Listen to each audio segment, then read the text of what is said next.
Hello and welcome back, or welcome if you're new. If you're new here, my name is Elena. I am the homeschooling mama to 3 kiddos, and this is where we talk about books. We also have another channel, I'll leave it linked down below, where we do more lifestyle stuff. I don't know what I was trying to say. Let's get into May reads. At the time of filming, May is not done yet, but because I was so late at getting my what I read in April out, I wanted to kind of get a little bit of a head start on here. So I still have about a week left before the end of this month, but I've read quite a bit for me during this month already. So I wanted to, like I said, dive in. Let's pull it up in my Storygraph. I also leave that down below if you wanted to connect on there. That's where I try to keep track of what I'm reading. So far I've read 14 books this month. I do have a reading challenge, like a year-long reading challenge that I've been doing with our library. And so I know some of these, well, most of them, maybe, I don't know, some of them, let's go with some. Some of these are for that as well. So let's dive in. On May 1st, I finished Stitches in Time. This is by Suzanne Woods Fisher. This was a digital read for me. This was an Amish romance read. I mentioned it here before.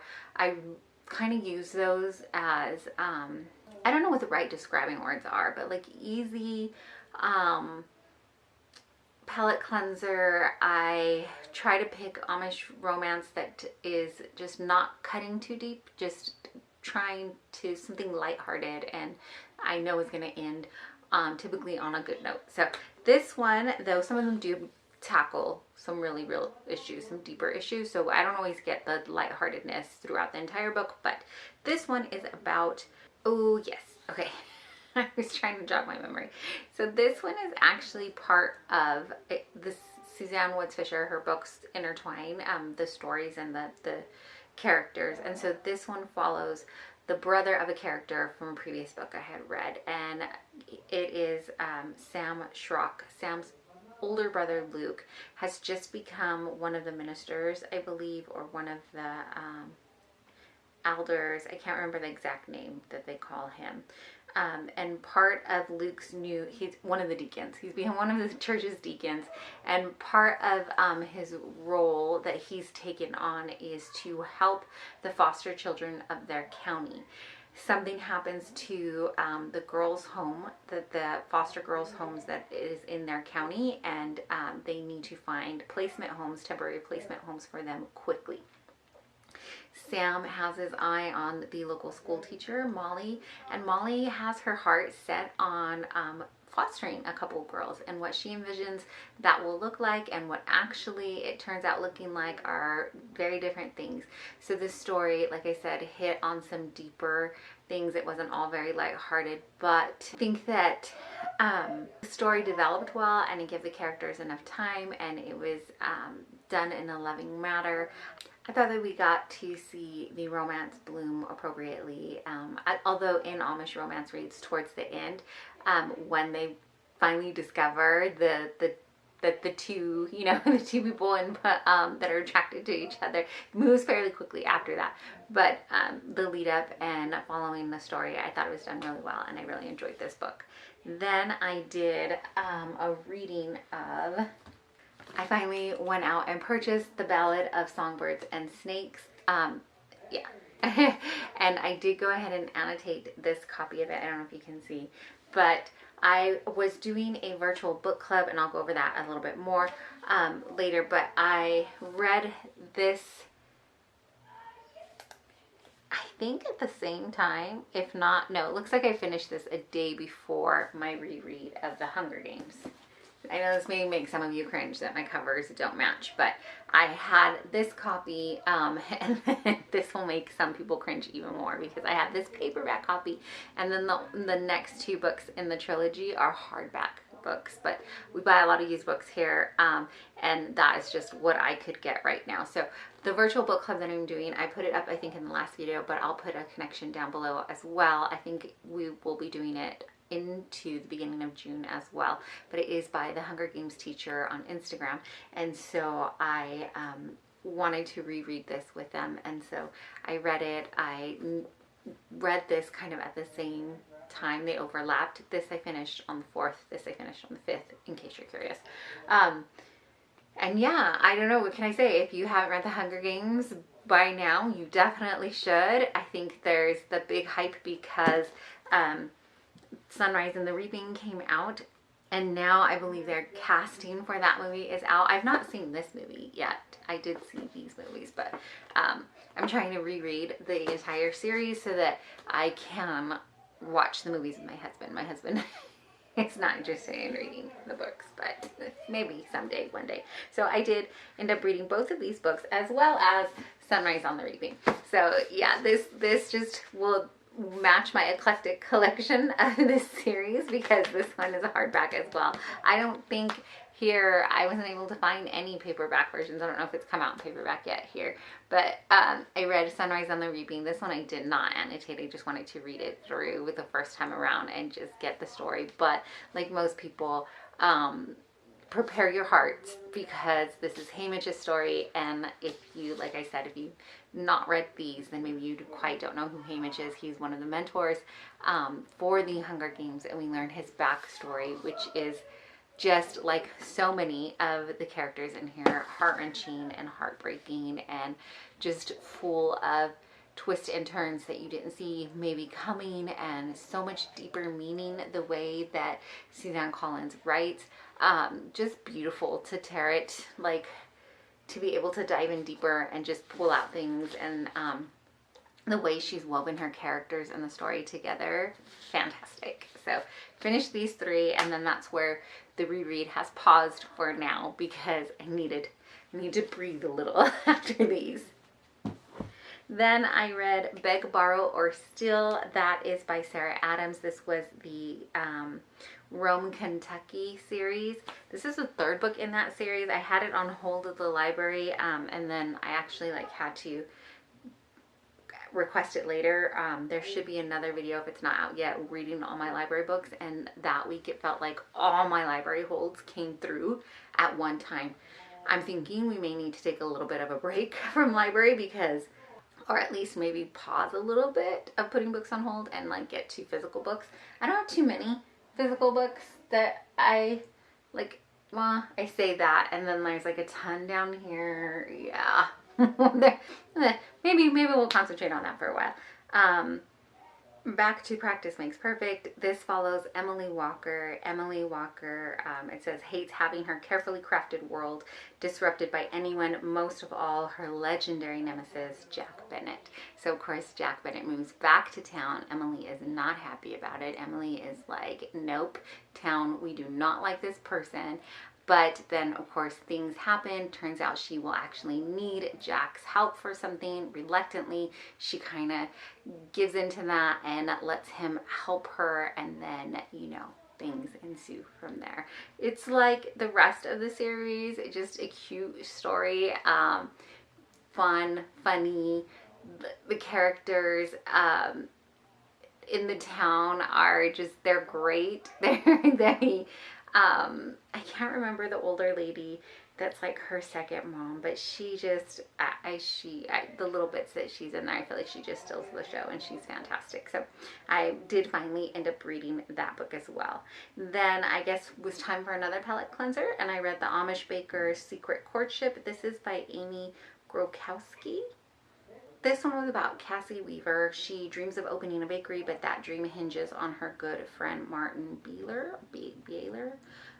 Martin fled the Amish community due to his struggles with autism, and now he is back. And so this book was a shorter book. This was a digital read that I read, but it is a shorter book, and it just kind of dives into how Martin, some of the things that he's gone through, being autistic, he's on the higher functioning, I guess, end of the scale, and how he touches a little bit on therapy and things he's learning and social skills, and just how Cassie, being lifelong friends, things that Cassie maybe understands and sees in him that other people may not pick up on right away. It was an endearing read. Like I said, just another good, more lighthearted book. I won't say that it's not because special needs is being a special needs mama. That's like, there's your struggles with that, and then there's the beauty in it too. So if that wasn't vague enough, then I read An Overdue Match, Checking Out Love. This was the first one in that series. Is this a series? How many books are there? Oh, right now it looks like there's 2. So I read the first one, An Overdue Match by Sarah Monzon. This was another library hold that I remember when it became available. I'm telling you, they were all coming in at the same time for a while there. It was kind of crazy.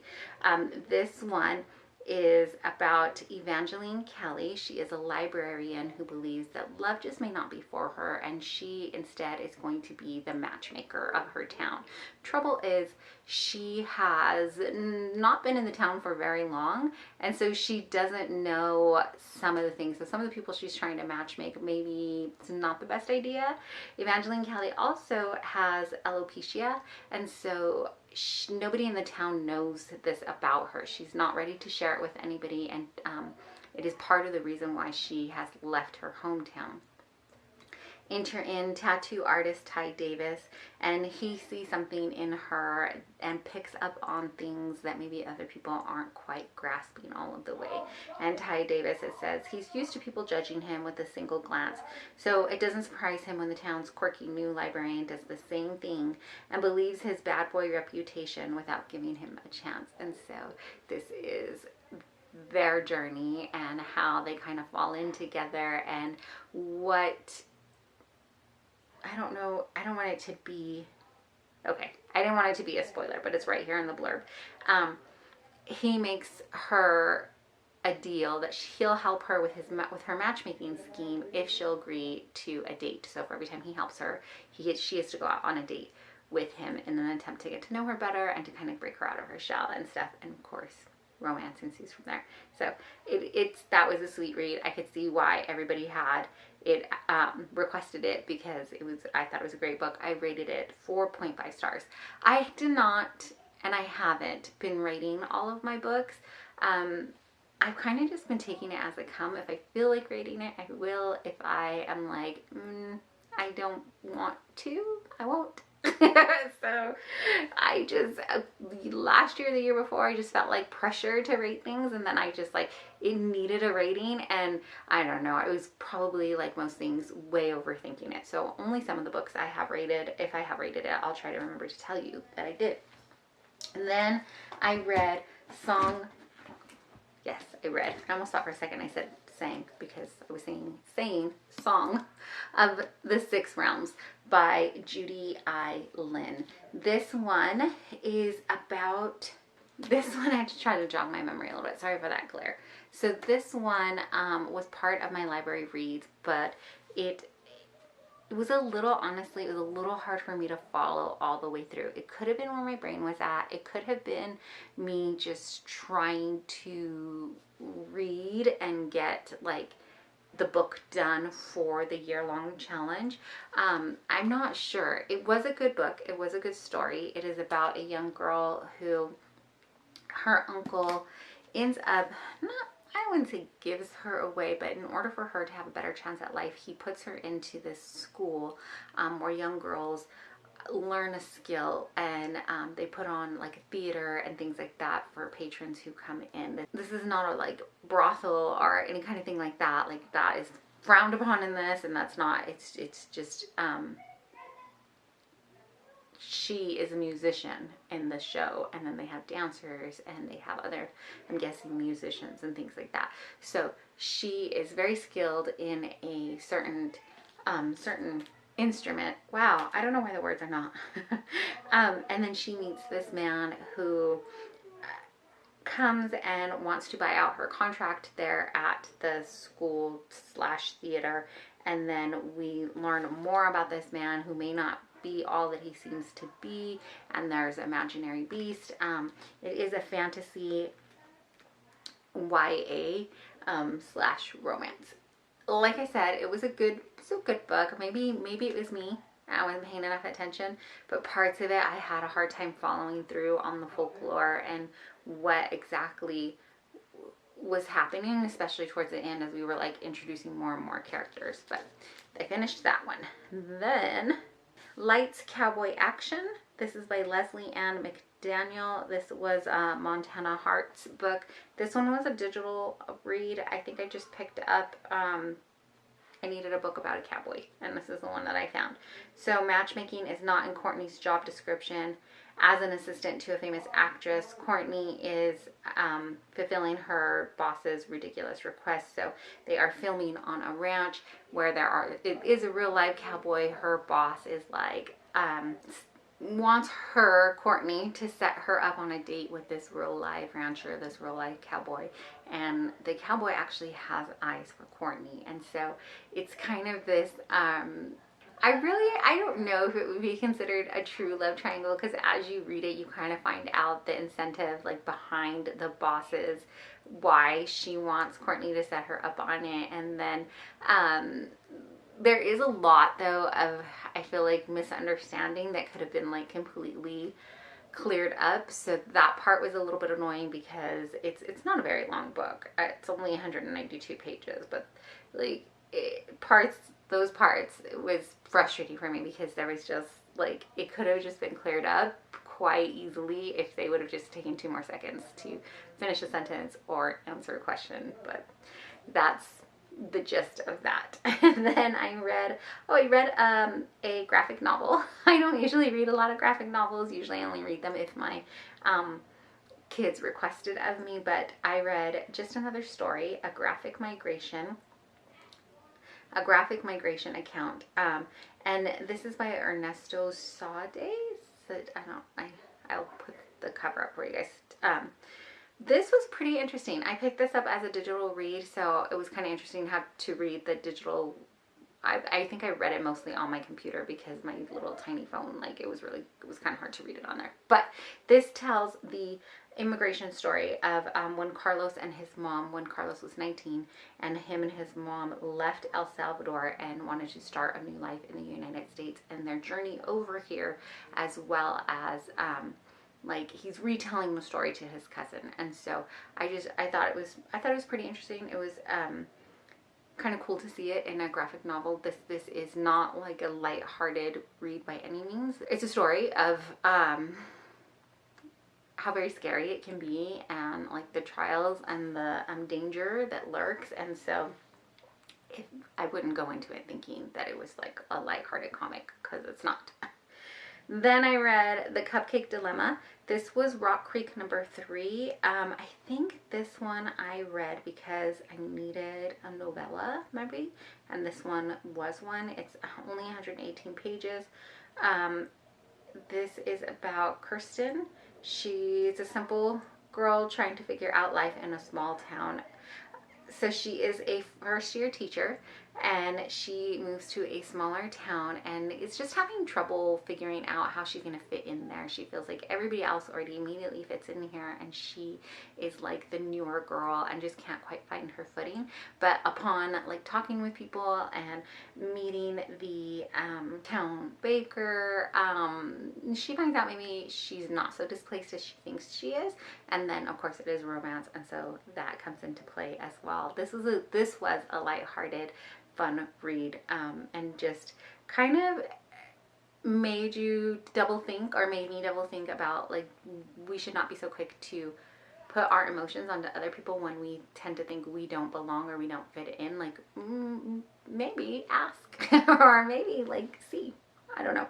So that was a fun one. Then I read, sorry, I'm all tangled up in the books here. Then I read Wild Ride, a memoir of Ivy Drips and Rocket Ships, and this is by Haley. I'm not going to get that right, but there it is. And then there is a picture of her back here. You can see it. So this is her then, and then this is when she was going through her treatment for cancer. I needed a nonfiction book about space, and what I did was I went into like the Dewey Decimal System because I was having a really hard time finding one that appealed to me. I usually read to escape, so I prefer lighthearted books. I like romance, clean romance. Occasionally I will like try to skip through if it's not a completely clean romance book things like that. If you've been on here, you kind of get the gist of what we're reading. But I went into the Dewey Decimal System. I tried to look up space. I tried to look up like nonfiction, whatever. And then I went into my library and I went to that section and just started looking at all the books listed. And I was so glad that that's how I happened upon this book, because it is, like I said, it is a shorter read, but it took me a little bit to get through it. But Haley is diagnosed as a child with cancer, and then her femur bone, if I remember correctly, it has to be replaced because of the cancer. And so it has to, because she's still growing. There's things in that. And so the first part of the book is her journey with cancer and being a St. Jude patient. Then we transition into how she becomes a St. Jude ambassador, and because of that, she's offered to go out into space, and she would be the first person in space with a prosthetic, I believe. But the second half of that is her journey into space and preparing for it, and then she does get to talk about her actual trip. So this was such a neat to read from her experience, and it will tug at your emotions if you're like me and sensitive to children, and they're oh gosh, I'm like wanting to choke up already just talking about her journey. But so that part, please know that is in there. But it is really cool to see her or read her journey and what she's doing now, and how she is just like champion for reaching your dreams. And she gets to go on and talk about that she's been to space, and that give these children a hope for big things to come in their future. So I did recommend that my 2 older kids pick this up too if they wanted to. But okay, 2 more books, and then if I read anything else, I'll have to come back and let you know. I finally read When the Day Comes. This is by Gabrielle Meyer. This was #1 in the Timeless series. I had been hearing quite a bit about this a while back ago, and I didn't pick it up. I don't know. I just was like, I don't know about this. It is about a young girl who time travels. So one night, up until her 21st birthday, on her 21st birthday, she gets to pick which timeline she wants to live in. So in this one, the young girl is traveling back and forth between 1774 and 1914.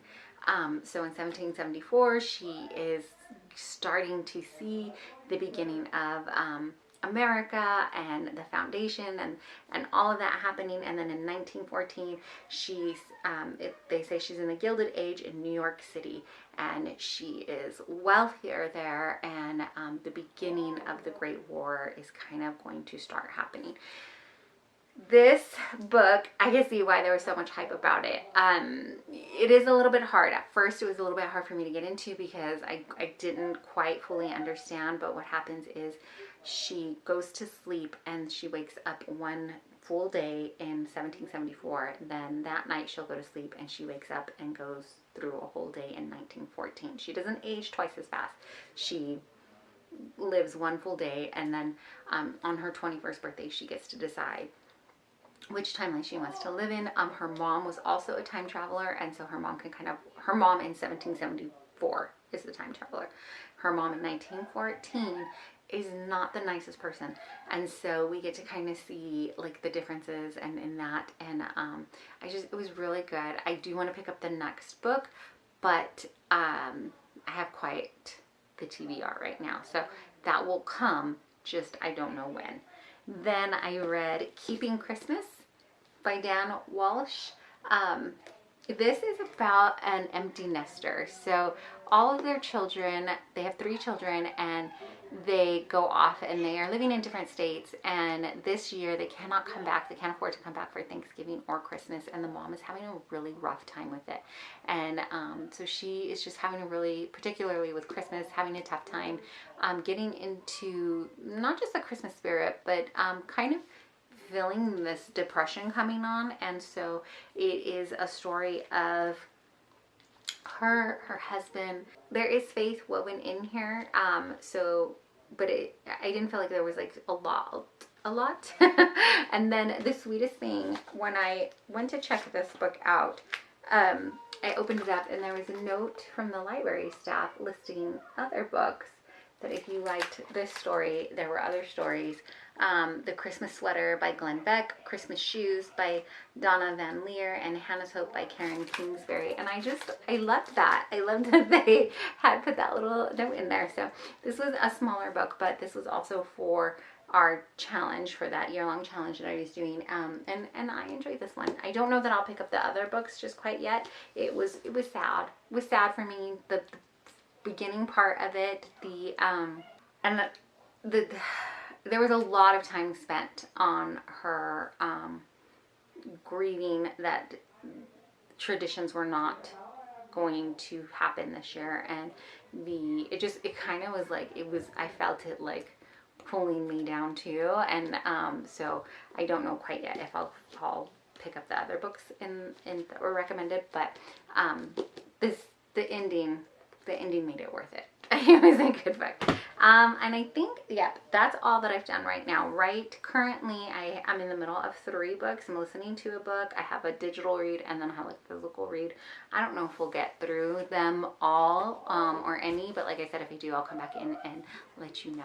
Okay, I will try to make this quick. It is, what day are we on in May? The 29th? Possibly. So we only have a few more days now, but I did finish a couple more books. I can't remember if I told you about What Alice Forgot by Leanne Moriarty, I think. This is an Australian author, and this was my first book by her, and I loved it. I ended up reading this as a digital read. I wanted to check it out from my library, but I had a bunch of other library books that were out, and I don't know, I just ended up grabbing it from my library, but as a digital read. This is about Alice, who is 29, and she, as she remembers, is currently madly in love with her husband. They're expecting their first child, and then the next thing she knows, she is waking up at the gym. She has hit her head, and now she's lost 10 years of her life. She is currently, in her 10-year later life, divorcing her husband and has 3 children. And so we kind of work through what happened with their marriage, what's happened in her life. There is a big event that happens. There's a death that happens, and it just like kind of rocks everybody's world. There's so much that happens in there that I want to give everything away. There is some strained relationships. She can't figure out why her and her sister are not as close as they once were. Her sister has gone through several things. Her mom is remarried, and it just, lots of different things that have happened in her life. I do want to give, like I said, there is death. There is miscarriages, there is trouble trying to conceive. So if those are any kind of triggers for you, I wasn't prepared for all of those things, and so some parts were a little bit harder than other parts of the book, but all in all, I thought it was a great read. I'm going to probably look for something else by the same author, because I thought it had enough intrigue that I wanted to finish the book. Is it considered, Goodreads has it marked down as fiction, contemporary fiction, and romance. There is romance. This is kind of because they were married and what will happen, and she actually has a boyfriend, and it's just, there's lots of stuff that happens, but I could see that there is romance, but it does follow a lot about her life and her learning things, and maybe making some amends, and maybe tying off things that she's like, no, this is not for me, and just kind of learning and growing and all that stuff. And so maybe a little literary fiction. I don't know how you want to categorize it, but it was a good book. Then let's talk about a book I didn't finish. I had checked out Hungry Hearts. This is 13 Tales of Food and Love. I think I'm just not a short story kind of girl. I got about 80 pages in. I was halfway through one particular story, and I was like, I am not enjoying this. I am not having fun. And I just gave myself permission to be like, I'm not going to finish it. I will find another book that I do love. And so I'm going to give myself permission to return this to the library unfinished. A book I did finish from the library was The Wings of Starlight. This is if you have watched Tinkerbell, I've watched it with my kiddos, and then actually after I finished this book, I had the kids watch the movie with me again. But where Tinkerbell, I think it's called The Story of the Wings. She finds her sister, and in that story, it talks about why the warmer seasons do not go into the winter woods, into the winter season. It is too cold for them. Bad things happen to the warmer seasons wings when they're in the cold, and then vice versa. When the cold fairies come into the warmer seasons, their wings are not made to handle that. So in the story, in the movie, sorry, I'm a mess. In the movie, Queen Clarion talks about once upon a time there was two fairies who fell in love but were from different parts of the seasons, and it is about Queen Clarion and the Lord of Winter, and so it's gorgeous. The back side has him, and then the front side has her, and it tells their story, how they met, what their romance was, why the rules were put into place that were put into place. All in all, I thought it was great. It did take a little bit of time to get into it, but once I was into the story, I did not put the book down. I loved this one. I think I rated it 4.5 stars. Maybe 5. I don't know. I think I paused on rating it, but immediately after I finished the book, I was like, can we watch this movie tonight? Because I finished the book, I think like mid-morning, afternoon. We still had time for a family evening movie. And so we watched the movie together. But so good. I would definitely recommend this book. I'm going to turn that back in though, so somebody else at the library can read it. And then I read another digital book, To Steal a Heart. This is by Jen Toronto. I've read a couple of other books by her and really enjoyed her. She does romance. I think they are like historical romance, and they do have a weave of faith in it, but it didn't find it, I mean, they only kind of mention, it's not a ton. It's just kind of almost in passing. Sometimes some of the characters talk about going to church. Some of the characters brush on their faith, but it isn't a faith. I wouldn't say it's a faith-based story. To Steal a Heart is the first in the Bleecker Street Inquiry Agency series. According to Storygraph, there are 3 in the series.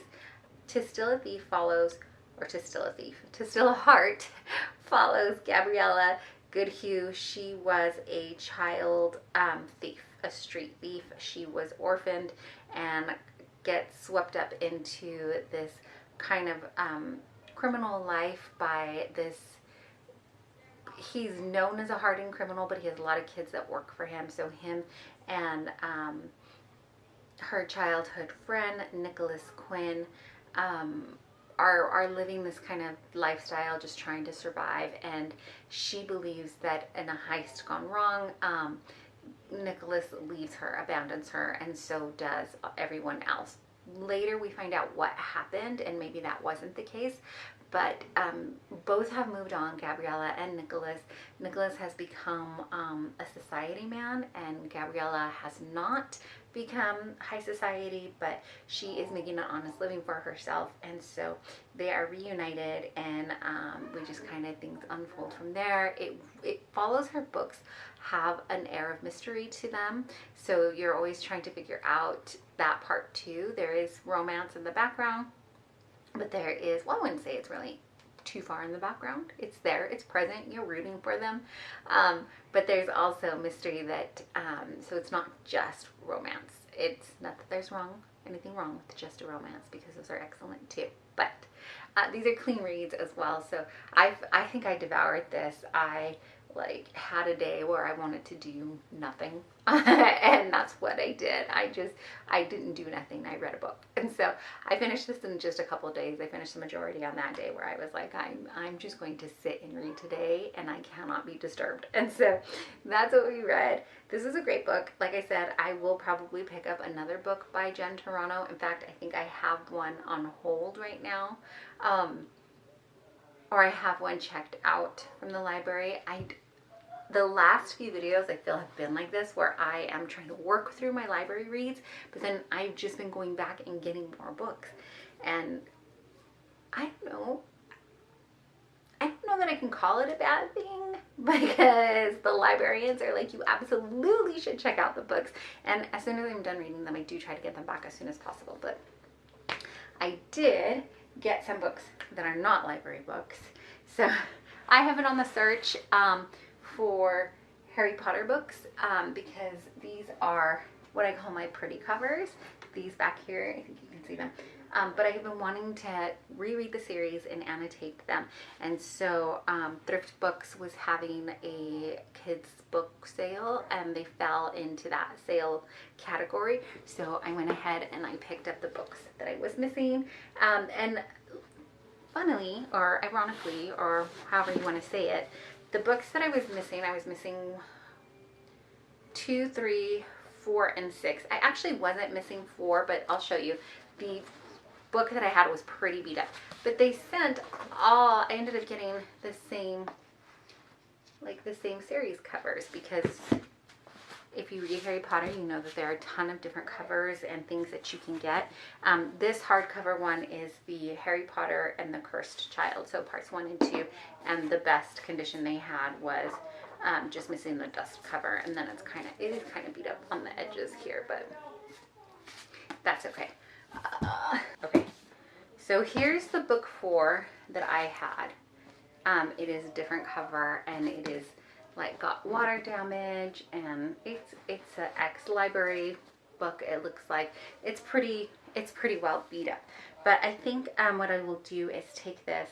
We have a little free library near us that has a lot of kids books and stuff into it, so I may leave that there. But my book 1 looks like it will match the series. Oh, I might have got another matching series. So book 1, 2, 3, 4. Oh no, only my book 5 is different. I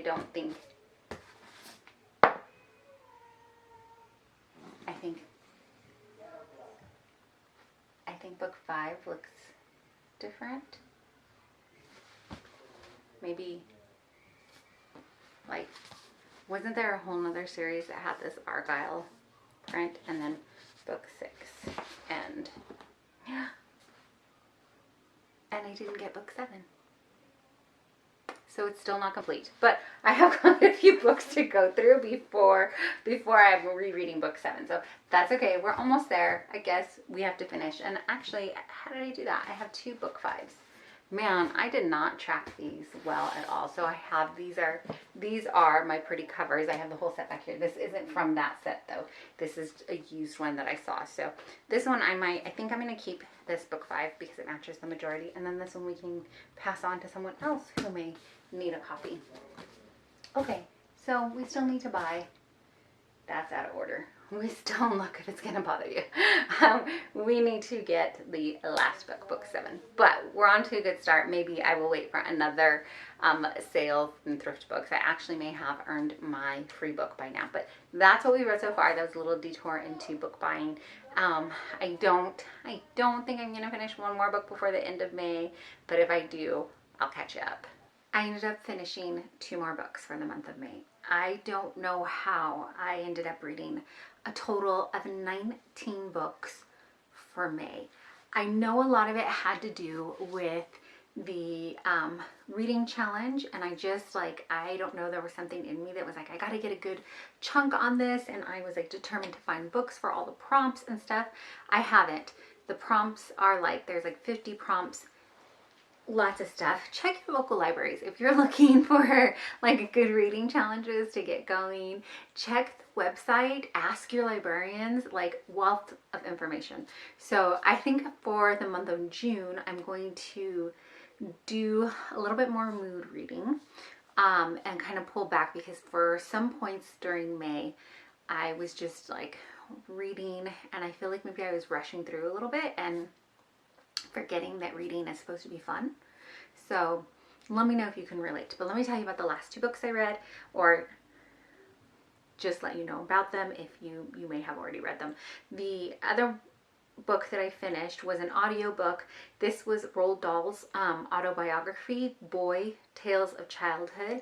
My oldest had read this a few years back and suggested it to me. Even though it's only 3 hours and 11 minutes long, it took me a while to get through. I don't know, audiobooks just, I am not in the season, I guess, for them, or I don't realize like when the opportunities to put them on, and I don't know. It's just harder for me to listen to audiobooks. This one though, I think I would go ahead and sometimes I'd put it on in the car even when my kids were in the car because it was more of a middle grade book. And I found that at least my two oldest were listening in a little better, and so I think I may try to find some more audiobooks that we can listen to while we're in the car. Sometimes I have tried it before, like I've checked out, our car is older, still has a CD player. I don't know if cars are still doing this, but I know I have an older vehicle. And I've tried before, and they, like, especially my youngest gets really aggravated almost sometimes if he doesn't like the book. And so we may try to reintroduce it. But the book was interesting. Parts were fun, parts were not fun. There were parts, it was interesting listening to some things with my kids because there's an accident that happens, and my youngest in particular was pretty sensitive to that part, and he was like, that sounds disgusting. And it is pretty gnarly what happens. I don't want to give it all away, but there's an automobile accident. Everybody is fine. This happens to Roald, but there is a serious injury, and he talks about how they found help and what the doctor, like medicine and doctor wasn't the same as it is today. And so there's some of those mentions in there, and my kids were pretty taken aback by that. Then the last book that I read is actually a reread for me, Miracles at the Higher Grounds Cafe by Max Lucado. Or Lucado, how do you pronounce it? This I read, I think, like 5 years ago, and then I reread it this past month. This was a digital read. This is about Chelsea, and she believes she's separated, and she believes she wants to divorce her NFL husband because he was unfaithful to her. And so she goes back to her hometown.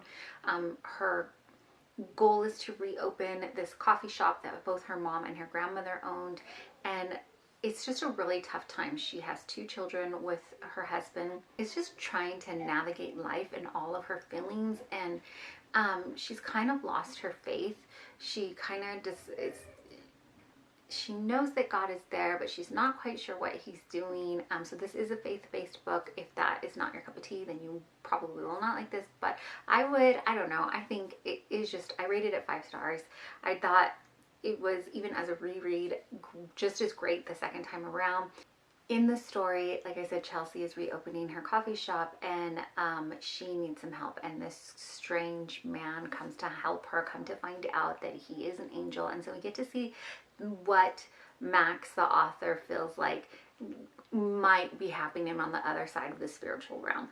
And so he steps in to help her, and we get to see a little glimpse of, like I said, what could be happening in the spiritual realm. And then most of the book does take place in the here and now, what we understand and what we can see. But it is always interesting to me to see, like, angels and demons and the warring and the fighting and the way that our prayers, we believe, have an effect on these things. So I don't know, it was an inspiring story. I enjoyed it. Like I said, the reread was just as good as the first time around. It had been 5 years in between since I've read it. So short book. I would encourage you, if you like it, to read it, and I'm glad that I was able to end my month on a good note. I had quite a few good reads, but I had quite a few books this month as well. But that was it. That was all of the books that I read in the month of May. Thanks so much for sticking around with me and walking through and talking through with them. Let me know what you're reading, and as always, again, thanks for hanging out with me.